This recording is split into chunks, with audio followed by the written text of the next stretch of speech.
हर हर महादेव। प्राचीन काल में सत्यव्रत नाम के एक राजा राज करते थे। वह प्रतिदिन पूजा पाठ किया करते थे।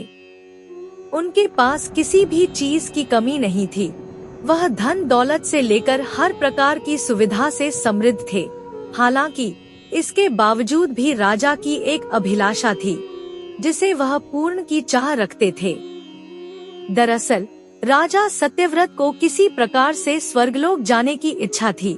वह अपने जीवन में कम से कम एक बार स्वर्गलोक के सौंदर्य को देखना चाहते थे, लेकिन उन्हें इसका मार्ग नहीं पता था। इधर दूसरी तरफ ऋषि विश्वामित्र अपनी तपस्या के लिए घर से बाहर निकले। चलते चलते वह अपनी कुटिया से काफी आगे चले गए थे। काफी समय बीत गया लेकिन वह नहीं लौटे। इस कारण उनका परिवार भूख और प्यास से तड़प रहा था। राजा सत्यव्रत को जब यह पता चला तो उन्हें ऋषि विश्वामित्र के परिवार के पालन पोषण की जिम्मेदारी ले ली। कुछ समय बाद जब मुनिवर लौटे तो वे अपने परिवार को कुशल देख काफी प्रसन्न हुए।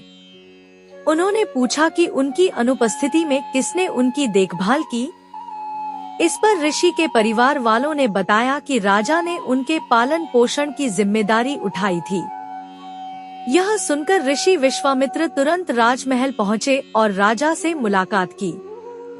वहां पहुंचकर उन्होंने सबसे पहले महाराज को धन्यवाद कहा। इस पर राजा ने ऋषि अपनी इच्छा पूर्ण होने का आशीर्वाद मांगा। राजा की बात सुनकर ऋषि विश्वामित्र ने कहा, बोलिए महाराज, आपको क्या वरदान चाहिए। तब महाराज ने कहा, हे मुनि, मुझे एक बार स्वर्गलोक के दर्शन करने हैं। कृपया करके मुझे वहां जाने का वरदान दे। राजा की प्रार्थना सुनकर ऋषि विश्वामित्र ने एक ऐसा रास्ता बनाया जो स्वर्गलोक की ओर जाता था।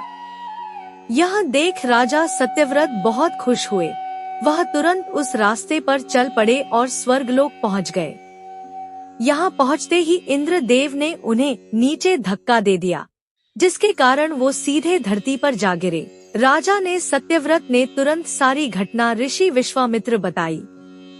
राज की बात सुनकर ऋषि विश्वामित्र गुस्से से आग बबूला हो उठे।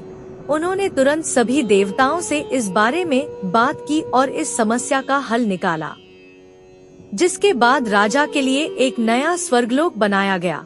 नए स्वर्गलोक को पृथ्वी और देवताओं के स्वर्गलोक के बीचों बीच स्थापित किया गया था, ताकि किसी को परेशानी न हो।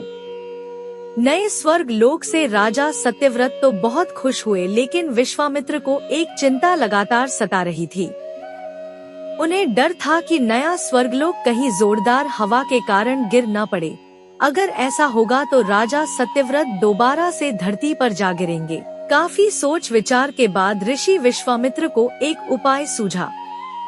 उन्होंने नए स्वर्ग लोक के नीचे एक बहुत लंबा खंभा लगा दिया, ताकि उसे सहारा मिल सके। ऐसी मान्यता है कि नए स्वर्ग लोक के नीचे लगाया गया खंभा एक विशाल पेड़ के तने के रूप में बदल गया। यही नहीं, कुछ समय पश्चात जब राजा सत्यव्रत की मृत्यु हुई तो उनका सिर एक फल में तब्दील हो गया।